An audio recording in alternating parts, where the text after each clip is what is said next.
നമസ്കാരം, chess battles മലയാളത്തിലേക്ക് സ്വാഗതം. വേൾഡ് ചാമ്പ്യൻഷിപ്പിലെ ആവേശകരമായ മൂന്നാം റൗണ്ടും അവസാനിച്ചിരിക്കുകയാണ്. ആദ്യത്തെ മത്സരം ഡിംഗ്ലറിന് വിജയിക്കുകയും രണ്ടാം മത്സരം സമനിലയാകുകയും ചെയ്തിരുന്നു. ഇനി മൂന്നാം മത്സരത്തിൽ എന്താണ് സംഭവിക്കുന്നത് നോക്കാം. കഴിഞ്ഞ രണ്ട് ഗെയിമുകളും E4ലാണ് സ്റ്റാർട്ട് ചെയ്തത്. എന്നാൽ ഇത്തവണ ഒരു മാറ്റം വരെയാണ്. വൈറ്റ് D4 മുതൽ ഗെയിം സ്റ്റാർട്ട് ചെയ്യുന്നു. ബ്ലാക്ക് നൈറ്റിനെ F6ലേക്ക് ഡെവലപ്പ് ചെയ്യുന്നു. വൈറ്റ് നൈറ്റിനെ C3ലേക്ക് ഡെവലപ്പ് ചെയ്യുന്നു. ബ്ലാക്ക് D6 മൂവ് ചെയ്യുന്നു. ഇവിടെ വൈറ്റ് ഒരു പോൺ എക്സ്ചേഞ്ച് ഓഫറെയാണ് C4 മൂവ് ചെയ്യുന്നു. ബ്ലാക്ക് ഇപ്പോൾ പോണബേജ് പോണിട്ടാണെങ്കിൽ E3 മൂവ് ചെയ്തുകൊണ്ട് ആ പോണിനെ ഡിസ്കവർ അറ്റാക്ക് കൊടുക്കുകയോ അല്ലെങ്കിൽ ക്യൂവിന് വെച്ച് ചെക്ക് കൊടുത്തുകൊണ്ട് ആ പോണിനെ തിരിച്ച് നേടിയെടുക്കുകയാണ് മെയിൻ മൂവ്. എന്നാൽ ബ്ലാക്ക് അത് അക്സെപ്റ്റ് ചെയ്യുന്നില്ല. E6 മൂവ് ചെയ്തുകൊണ്ട് അത് ഡിക്ലൈൻ ചെയ്യുന്നു. ഇതോടെ ഗെയിം ക്വീൻസ് ക്യാമ്പിറ്റിന്റെ ഡിക്ലൈൻഡ് വേരിയേഷനിലേക്ക് വന്നിരിക്കുകയാണ്. ഇവിടെ ഇപ്പോൾ നൈറ്റിനെ ഡെവലപ്പ് ചെയ്ത ശേഷം ആ പോണുകൾ തമ്മിൽ എക്സ്ചേഞ്ച് ചെയ്യുന്നതാണ് എക്സ്ചേഞ്ച് വേരിയേഷൻ. എന്നാൽ ഗുഗേഷ് ആദ്യം തന്നെ എക്സ്ചേഞ്ചിലേക്ക് പോയാണ് പോണ് വെച്ച് പോണോട്ടുന്നു. ബ്ലാക്ക് പോണ് വെച്ച് തിരിച്ചു വിട്ടുന്നു. അതിനുശേഷം നൈറ്റിനെ C3ലേക്ക് ഡെവലപ്പ് ചെയ്യുന്നു. ഇപ്പോൾ മൂവ് ഓർഡറിൽ ചെറിയൊരു വ്യത്യാസം വന്നെങ്കിലും ആ എക്സ്ചേഞ്ച് വേരിയേഷനിലേക്ക് തന്നെ വന്നിരിക്കുകയാണ്. ബ്ലാക്ക് C6 മൂവ് ചെയ്തുകൊണ്ട് ആ പോണിനൊരു സപ്പോർട്ട് എടുക്കുന്നതോടൊപ്പം ക്വീൻ്റെ ഡയഗണൽ ഓപ്പൺ ചെയ്യുന്നു. വൈറ്റ് ക്വീനെ C2ലേക്ക് ഡെവലപ്പ് ചെയ്യുന്നു. ബ്ലാക്ക് വേഗം തന്നെ ആ ക്വീനെതിരെ ഒരു അറ്റാക്ക് കൊണ്ടുവരാൻ ശ്രമിക്കുകയാണ്. അതിനായിട്ട് ആദ്യം G6 മൂവ് ചെയ്തുകൊണ്ട് F5 സ്കോറിലേക്ക് ഒരു കൺട്രോൾ കൊണ്ടുവരുന്നു. എന്നാൽ ഗുഗേഷ് ഇപ്പോൾ നൈറ്റ് വെച്ച് ആ സ്കോർ കൺട്രോൾ ചെയ്യാൻ ശ്രമിക്കുന്നില്ല. പകരം പോണുകൾ വെച്ച് കൺട്രോൾ ചെയ്യാൻ ശ്രമിക്കുകയാണ്. അതിനായിട്ട് H3 മൂവ് ചെയ്യുന്നു. ബ്ലാക്ക് പ്ലാൻ ചെയ്തവർ തന്നെ ബിഷപ്പിനെ F5ലേക്ക് ഡെവലപ്പ് ചെയ്തുകൊണ്ട് വൈറ്റിന്റെ ക്വീനെ അറ്റാക്ക് ചെയ്യുന്നു. വൈറ്റ് ക്വീനെ B3ലേക്ക് മൂവ് ചെയ്യുന്നു. ഇപ്പോൾ B7ലെ പോണെതിരെ അറ്റാക്കുമാണ്. ബ്ലാക്ക് ആ പോണിനെ സംരക്ഷിക്കുന്നതോടൊപ്പം ഒരു ക്വീൻ എക്സ്ചേഞ്ചിന് ശ്രമിക്കുകയാണ്. ക്വീനെ B6ലേക്ക് ഡെവലപ്പ് ചെയ്തുകൊണ്ട് വൈറ്റിന്റെ ക്വീനെ അറ്റാക്ക് ചെയ്യുന്നു. എന്നാൽ വൈറ്റ് ഇപ്പോൾ ക്വീനുകൾ തമ്മിൽ എക്സ്ചേഞ്ച് ചെയ്യാനോ അല്ലെങ്കിൽ ക്വീനെ അറ്റാക്കിൽ നിന്ന് മാറ്റാനോ ശ്രമിക്കുന്നില്ല. നേരത്തെ പ്ലാൻ ചെയ്ത അറ്റാക്ക് വരെ തന്നെ മുന്നോട്ട് പോവുകയാണ്. G4 മൂവ് ചെയ്തുകൊണ്ട് ബ്ലാക്കിന്റെ ബിഷപ്പിനെ അറ്റാക്ക് ചെയ്യുന്നു. ഇവിടെ ഇപ്പോൾ ക്വീനുകൾ തമ്മിൽ എക്സ്ചേഞ്ച് ചെയ്താൽ വൈറ്റിന് ഇവിടെ ഒരു ഡബിൾഡ് പോണാകും. ക്വീനൊപ്പം ആ ഒരു പോണിനെ കൂടെ വേഗത്തിൽ നേടിയെടുക്കാം എന്ന പ്ലാനുമായിട്ടാണ് ബ്ലാക്ക് ഇവിടെ കളിക്കുന്നത്. അതിനായിട്ട് ഇവിടെ ക്വീനുകൾ തമ്മിൽ എക്സ്ചേഞ്ച് ചെയ്യാണ്. ക്വീന് വെച്ച് ക്വീനോട്ട് വന്നു. വൈറ്റ് പോണ വെച്ച് തിരിച്ചു വിട്ടുന്നു. ഇപ്പോഴും ബ്ലാക്കിന്റെ ബിഷപ്പ് ഇവിടെ അറ്റാക്കിലാണ്. ആ ബിഷപ്പിനെ C2ലേക്ക് കൊണ്ടുവന്ന് B3ലെ പോണിനെ അറ്റാക്ക് ചെയ്യുന്നു. ഇപ്പോൾ ഈ ഡയഗണലിലേക്ക് ബിഷപ്പിന് കൺട്രോൾ ഉള്ളതുകൊണ്ട് പോണിനെ മുന്നോട്ട് കൊണ്ടുപോകാനോ അല്ലെങ്കിൽ റൂക്ക് വെച്ച് സപ്പോർട്ട് ചെയ്യാനോ പറ്റില്ല. അല്ലാതെ ഈ നൈറ്റ് വെച്ച് സപ്പോർട്ട് ചെയ്യാൻ ശ്രമിക്കുകയാണെങ്കിൽ വൈറ്റിന്റെ ഈ ബിഷപ്പ് പൂർണ്ണമായും ബ്ലോക്ക് ആവും. എന്നാൽ ഗുഗേഷ് ഇവിടെ മറ്റൊരു പ്ലാനുമായിട്ടാണ് കളിക്കുന്നത്. ഇപ്പോൾ ആ പോണിനെ സംരക്ഷിക്കാൻ ശ്രമിക്കുന്നില്ല. പകരം ബിഷപ്പിനെ F4ലേക്ക് ഡെവലപ്പ് ചെയ്തുകൊണ്ട് ഒരു പോണിനെ സാക്രിഫൈസ് ചെയ്യുന്നു. കഴിഞ്ഞ രണ്ട് ഗെയിമുകളിൽ നിന്നും വ്യത്യസ്തമായിട്ട് ഈ ഗെയിമിൽ ഗുഗേഷ് ഡിംഗ്ലറിന്റെ ഓരോ മൂവുകളും വളരെ വേഗത്തിൽ മനസ്സിലാക്കിയെടുക്കുകയാണ്. അതുകൊണ്ട് തന്നെ ഇത്രയും മൂവ് ചെയ്യുന്നതിന് ഗുഗേഷ് വെറും 3 മിനിറ്റുകൾ മാത്രമേ എടുത്തിട്ടുള്ളൂ. എന്നാൽ ഡിംഗ്ലറിൻ 29 മിനിറ്റ്, അതായത് അരമണിക്കൂറോളം ഉപയോഗിച്ചുകൊണ്ടാണ് ഇത്രയും മൂവുകൾ ചെയ്തിരിക്കുന്നത്. ഇവിടെ ഇപ്പോൾ ഗുഗേഷ് ഈ പോണിനെ സാക്രിഫൈസ് ചെയ്തതിൻ്റെ ഉദ്ദേശം എന്താണെന്ന് നോക്കാം. ബ്ലാക്ക് ഇപ്പോൾ ബിഷപ്പ് വെച്ച് പോൺ എടുക്കുകയാണെങ്കിൽ അതൊരു ഫ്രീ പോണല്ല. കാരണം ഇപ്പോൾ വൈറ്റിന്റെ ബിഷപ്പ് ഡെവലപ്പായി കഴിഞ്ഞു. അതുകൊണ്ട് തന്നെ ഇനി നൈറ്റ് വെച്ച് ആ ബിഷപ്പിനെതിരെ അറ്റാക്ക് കൊടുക്കാം. ഇവിടെ ഇപ്പോൾ ആ ബിഷപ്പിന് സേഫായിട്ട് പോകാൻ വേറെ സ്കോറുകളൊന്നുമില്ല. അതുകൊണ്ട് തന്നെ C4ലേക്ക് മൂവ് ചെയ്യേണ്ടി വരും. ഈ സമയത്ത് നൈറ്റും ബിഷപ്പും തമ്മിൽ എക്സ്ചേഞ്ച് ചെയ്യാം. അതിനുശേഷം E3 മൂവ് ചെയ്തുകൊണ്ട് ആ പോണിനെതിരെ ഡിസ്കവർ അറ്റാക്ക് കൊടുക്കാനും ആ നഷ്ടപ്പെട്ട പോണിനെ തിരിച്ചെടുക്കാനും വൈറ്റിന് കഴിയും. ഇവിടെ ഇപ്പോൾ B5 മൂവ് ചെയ്തുകൊണ്ട് ആ പോണിനെ സപ്പോർട്ട് ചെയ്യാൻ ശ്രമിക്കുകയാണെങ്കിൽ അത് ബ്ലാക്കിന് കൂടുതൽ നഷ്ടങ്ങളായിരിക്കും ഉണ്ടാക്കുന്നത്. അതായത് ഇപ്പോൾ ഇവിടെ B5 മൂവ് ചെയ്യുകയാണെങ്കിൽ വൈറ്റിനിവിടെ ഒരു ബ്രില്യൻറ്റ് മൂവ് ഉണ്ട്. നൈറ്റ് വെച്ച് ആ B5ലെ പോണിനെ എടുത്തുകൊണ്ട് ആ നൈറ്റിനെ സാക്രിഫൈസ് ചെയ്യാം. ഇപ്പോൾ ഇത് നൈറ്റ് സാക്രിഫൈസും ആണ്. അതുപോലെ ഇവിടെ ഒരു ഫോർക്കിൻ ചെക്കാനുള്ള സാധ്യതയുണ്ട്. അതുപോലെ തന്നെ ബ്ലാക്ക് ഈ സാക്രിഫൈസ് അക്സെപ്റ്റ് ചെയ്യുകയാണെങ്കിൽ ബിഷപ്പിനെ G2ലേക്ക് ഡെവലപ്പ് ചെയ്തുകൊണ്ട് ബ്ലാക്കിന്റെ റൂക്കിനെ അറ്റാക്ക് ചെയ്യാം. ഇപ്പം എന്തായാലും ആ റൂക്കിന് രക്ഷപ്പെട്ടു പോകാൻ കഴിയില്ല.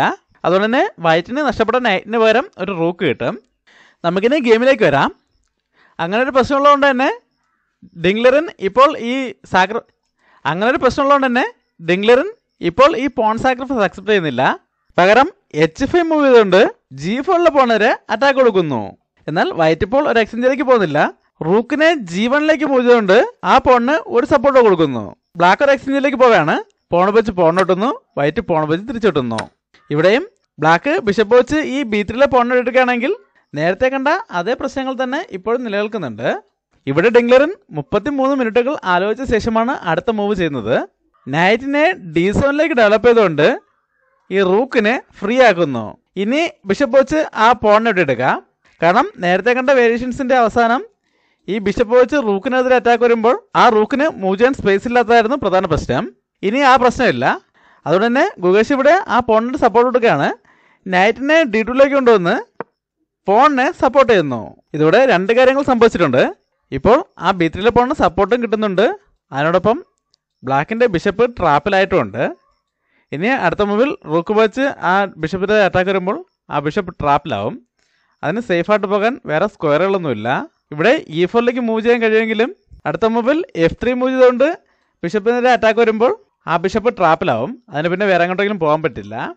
ഇങ്ങനെ ബിഷപ്പ് ട്രാപ്പിലാകും എന്ന് മനസ്സിലാക്കിക്കൊണ്ട് തന്നെയാണ് ഡിംഗ്ലറൻ അടുത്ത മൂവ് ചെയ്യുന്നത്. അടുത്തായിട്ട് റൂക്കിനെ G8ലേക്ക് കൊണ്ടുവരുന്നു.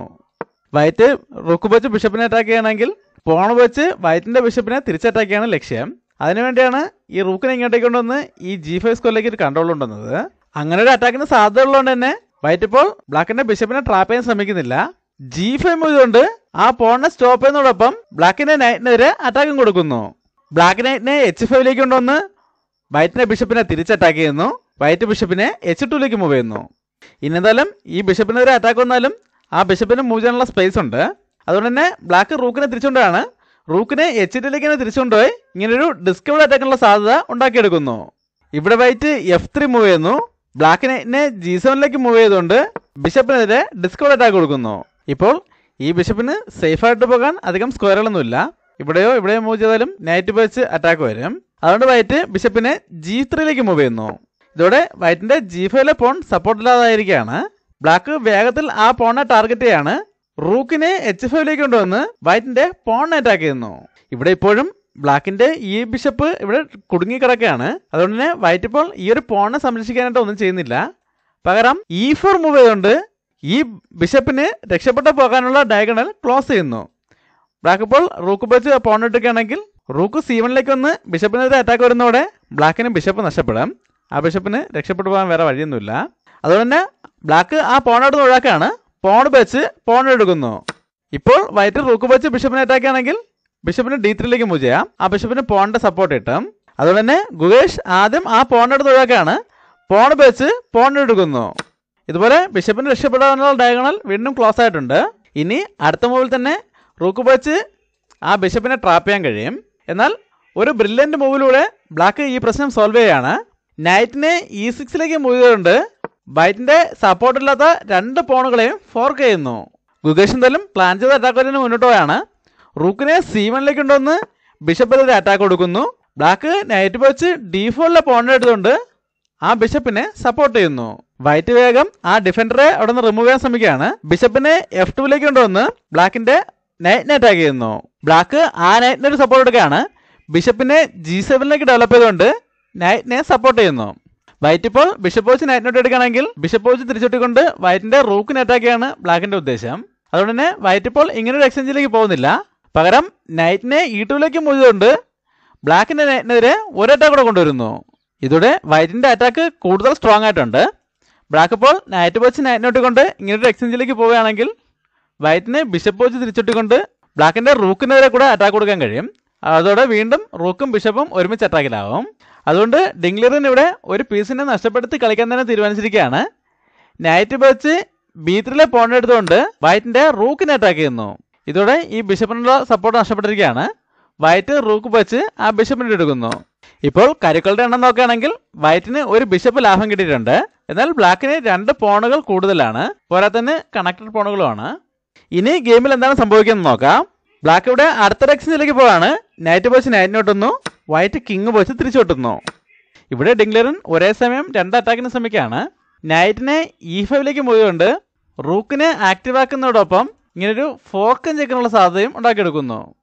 ഗുഗേഷ് ഇവിടെ ആദ്യം ഈ ഫോർക്കും ചെക്കിന്റെ സാധ്യത ഇല്ലാതൊക്കെയാണ്. നൈറ്റിനെ D4ലേക്ക് മൂവ് കൊണ്ട് F3 സ്ക്വയർ കൺട്രോൾ ചെയ്യുന്നു.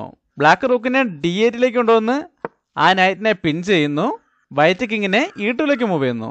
ഇപ്പോൾ ഈ വൈറ്റിന്റെ നൈറ്റിന് ഈ ബിഷപ്പിന്റെ സപ്പോർട്ടാണുള്ളത്.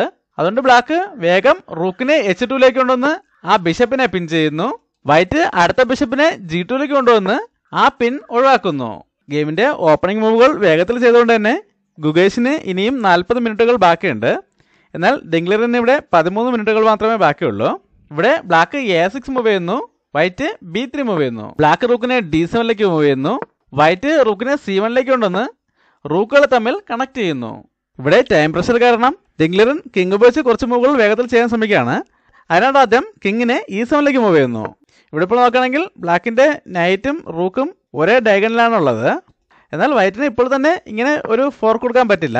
അങ്ങനെ കൊടുക്കുകയാണെങ്കിൽ വൈറ്റിൻ്റെ ഈ ഡീഫോൾട്ടുള്ള നൈറ്റിനുള്ള സപ്പോർട്ട് നഷ്ടപ്പെടും. അതുകൊണ്ട് തന്നെ ഇങ്ങനൊരു എക്സ്ചേഞ്ചിന് ശേഷം ബ്ലാക്കിന് ആ നൈറ്റിനെ കൂടെ വെട്ടിയെടുക്കാൻ പറ്റും. അതുകൊണ്ട് വൈറ്റ് ആദ്യം റൂക്കിനെ D1ലേക്ക് കൊണ്ടുവന്ന് ആ നൈറ്റിന് ഒരു സപ്പോർട്ട് കൊടുക്കുന്നു. ബ്ലാക്ക് കിങ്ങിനെ E8ലേക്ക് തന്നെ തിരിച്ചു കൊണ്ടുപോകുന്നു. അതിനുശേഷം പ്ലാൻ ചെയ്ത പോലെ തന്നെ ബിഷപ്പിനെ G3ലേക്ക് കൊണ്ടുവന്ന് ബ്ലാക്കിൻ്റെ നൈറ്റിനെയും റൂക്കിനെയും ഫോർക്ക് ചെയ്യുന്നു. ഇപ്പോൾ ബ്ലാക്കിൻ്റെ നൈറ്റിനെ ബിഷപ്പിൻ്റെ സപ്പോർട്ട് ഉള്ളതുകൊണ്ട് പ്രശ്നമല്ല. ബ്ലാക്ക് റൂക്കിനെ അറ്റാക്ക് ചെയ്യുന്ന മാറ്റാണ്. റൂക്കിനെ H5ലേക്ക് മൂവ് ചെയ്തുകൊണ്ട് G5ലെ പോണരെ അറ്റാക്ക് കൊടുക്കുന്നു. ഈ സമയത്ത് വൈറ്റ് ഒരു ഡബിൾ അറ്റാക്ക് കൊടുക്കുകയാണ്. നൈറ്റിനെ F3ലേക്ക് മൂവ് ചെയ്തുകൊണ്ട് ബ്ലാക്കിൻ്റെ നൈറ്റിനെതിരെ 2 പീസുകൾ വെച്ച് അറ്റാക്ക് കൊടുക്കുന്നതോടൊപ്പം റൂക്കിനെതിരെ ഡിസ്കവർ അറ്റാക്കും കൊടുക്കുന്നു. അതൊരു റൂക്ക് എക്സ്ചേഞ്ച് ഓഫർ കൂടെയാണ്. ബ്ലാക്കിന് ഇപ്പോൾ വേണമെങ്കിൽ റൂക്കുകൾ തമ്മിൽ എക്സ്ചേഞ്ച് ചെയ്യാം. എന്നാൽ ബ്ലാക്ക് റൂക്കുകൾ തമ്മിൽ എക്സ്ചേഞ്ച് ചെയ്യുന്നില്ല. പകരം നൈറ്റ് വെച്ച് നൈറ്റിനെ ഒട്ടുന്നു, വൈറ്റ് കിങ് വെച്ച് തിരിച്ചു ഒട്ടുന്നു. ഇവിടെ ഇപ്പോഴും വൈറ്റിൻ്റെ G5ലെ പോണിന് യാതൊരു സപ്പോർട്ടും ഇല്ല. ബ്ലാക്കിന് വേണമെങ്കിൽ റൂക്ക് വെച്ച് ആ പോണിനെ എടുക്കാം. എന്നാൽ ബ്ലാക്ക് ഇവിടെ ആ പോണിനെ എടുക്കുന്നതിന് മുമ്പായിട്ട് മറ്റൊരു അറ്റാക്കിനോട് ശ്രമിക്കുകയാണ്. ബിഷപ്പിനെ D4ലേക്ക് കൊണ്ടുവന്ന് ഈ റൂക്കുകൾ തമ്മിലുള്ള അറ്റാക്ക് ഒഴിവാക്കുന്നതോടൊപ്പം G1ലെ റൂക്കിനെതിരെ അറ്റാക്കും കൊടുക്കുന്നു. ഇവിടെ ഗുകേഷ് വീണ്ടും ഒരു റൂക്ക് എക്സ്ചേഞ്ച് ഓഫർ ചെയ്യാണ്. റൂക്കിനെ H1ലേക്ക് കൊണ്ടുവന്ന് H5ലെ റൂക്കിനെ അറ്റാക്ക് ചെയ്യുന്നു. ഇവിടെ ഇപ്പോൾ ഒരു പോൺ കൂടെ ലാഭം നേടിയെടുക്കാൻ അവസരമുള്ളതുകൊണ്ട് തന്നെ ബ്ലാക്ക് അത് അക്സെപ്റ്റ് ചെയ്യുന്നില്ല. റൂക്ക് ഉപയോഗിച്ച് G5ലെ പോണിനെ വെട്ടിയെടുക്കുന്നു. ഇതോടെ ഗുകേഷിന് വളരെ സ്ട്രോങ് ആയിട്ട് വീണ്ടും ഒരു അറ്റാക്ക് കൊടുക്കാൻ അവസരം കിട്ടിയിരിക്കുകയാണ്. ബിഷപ്പിനെ H3ലേക്ക് കൊണ്ടുവന്ന് ബ്ലാക്കിൻ്റെ അടുത്ത റൂക്കിനെതിരെ അറ്റാക്ക് കൊടുക്കുന്നു. ഈ അറ്റാക്ക് വളരെ സ്ട്രോങ് ആണ്. കാരണം ഇപ്പോൾ റൂക്കിന് ഈ ബിഷപ്പിനുള്ള സപ്പോർട്ട് ഒഴിവാക്കിക്കൊണ്ട് എങ്ങോട്ടേക്കും പോകാൻ പറ്റില്ല. ഈ ബിഷപ്പിനെ സപ്പോർട്ട് ചെയ്തുകൊണ്ട് റൂക്കിന് മൂവ് ചെയ്യാൻ ഇപ്പോൾ ഒരു സ്ക്വയറേ ഉള്ളൂ. അല്ലാതെ മൂവ് ചെയ്യാൻ കഴിയുന്ന 2 സ്ക്വയറുകളും വൈറ്റിൻ്റെ കൺട്രോളിലാണ്. അങ്ങനെ ഇപ്പോൾ D8ലേക്ക് മൂവ് ചെയ്യുകയാണെങ്കിൽ H5ലേക്ക് വന്ന് ഇങ്ങനെ വരുന്നതോടെ വീണ്ടും ഒരു റൂക്ക് നഷ്ടപ്പെടും. അതുകൊണ്ട് ഇപ്പോൾ ഈ റൂക്കിനെ അറ്റാക്കിൽ നിന്ന് മാറ്റുന്നില്ല. പകരം പോണുപയോഗിച്ച് ബ്ലോക്ക് ചെയ്യാൻ ശ്രമിക്കുകയാണ്. F5 മൂവ് ചെയ്തുകൊണ്ട് ഈ ബിഷപ്പിൻ്റെ ഡയഗണൽ ക്ലോസ് ചെയ്യുന്നു. ഈ മൂവുകൾ വരുന്ന സമയത്ത് ഡിംഗ്ലറൻ വളരെ ടൈം പ്രഷറിലാണ് കളിക്കുന്നത്. ഇനി 5 സെക്കൻഡുകൾ മാത്രമേ ബാക്കിയുള്ളൂ. എന്നാൽ ഗുകേഷിന് 10 മിനിറ്റോളം ബാക്കിയുണ്ട്. ഇവിടെ ഗുകേഷ് അടുത്തൊരു അറ്റാക്ക് കൊടുക്കുകയാണ്. ബിഷപ്പിനെ F4ലേക്ക് മൂവ് ചെയ്തുകൊണ്ട് അടുത്ത റൂക്കിനെതിരെ അറ്റാക്ക് കൊടുക്കുന്നു. ഇപ്പോൾ ആ റൂക്കിന് സേഫായിട്ട് പോകാൻ ഒരേ ഒരു സ്ക്വയറേ ഉള്ളൂ. ബ്ലാക്ക് റൂക്കിനെ H5ലേക്ക് മൂവ് ചെയ്യുന്നു. ഈ മൂവ് വന്നപ്പോൾ തന്നെ ഡിംഗ്ലറിൻ്റെ ക്ലോക്കൽ സമയം പൂർണ്ണമായും അവസാനിച്ചിരുന്നു. അതുകൊണ്ട് തന്നെ സ്വാഭാവികമായും ഈ ഗെയിമിൽ ഡിംഗ്ലറൻ തോൽക്കുകയും ഗുകേഷ് വിജയിക്കുകയും ചെയ്തിരിക്കുകയാണ്. ഇവിടെ ഇപ്പോൾ ക്ലോക്കൽ സമയം അവസാനിച്ചതുകൊണ്ട് മാത്രമല്ല, അല്ലെങ്കിലും ഗുകേഷിന് വിജയിക്കുമായിരുന്നു. ഇവിടെ ഇനി വൈറ്റിൻ്റെ ഭാഗത്തുനിന്നും വളരെ സ്ട്രോങ് ആയിട്ടുള്ള അറ്റാക്കുകളാണ് വരാൻ പോകുന്നത്.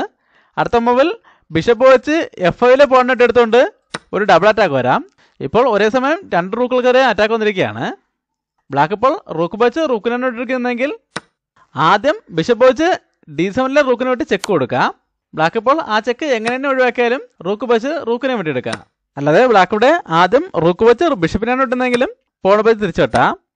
ഇപ്പോഴും വൈറ്റിന് ഒരു എക്സ്ട്രാ റൂക്കുണ്ട്. അല്ലാതെ പോൺ വെച്ചാണ് ബിഷപ്പ് ഇട്ടാലും ഈ റൂക്ക് നഷ്ടപ്പെടും. എങ്ങനെ തന്നെ നോക്കിയാലും ബ്ലാക്കിന് ഇവിടെ യാതൊരു സാധ്യതയും ഇല്ലാത്ത പൊസിഷൻ തന്നെയായിരുന്നു. ഇതോടെ 3 റൗണ്ടുകൾ അവസാനിക്കുമ്പോൾ 1.5 പോയിന്റ് വീതം നേടി രണ്ടുപേരും തുല്യമായി തന്നെ നിൽക്കുകയാണ്. നമ്മുടെ ഗീവവേയിൽ പങ്കെടുക്കുന്നതിനും ചെസ് സെറ്റുകൾ സമ്മാനമായി ലഭിക്കുന്നതിനും ഈ സ്ക്രീനിൽ കാണുന്ന ലിങ്കിൽ ക്ലിക്ക് ചെയ്ത് ആ വീഡിയോ കണ്ടു നോക്കിയത് മതി. ഞായറാഴ്ച വരെയാണ് നമ്മുടെ പുതിയ ഗീവയുടെ സമയം. അടുത്തൊരു വീഡിയോ വീണ്ടും കാണാം. നന്ദി, നമസ്കാരം.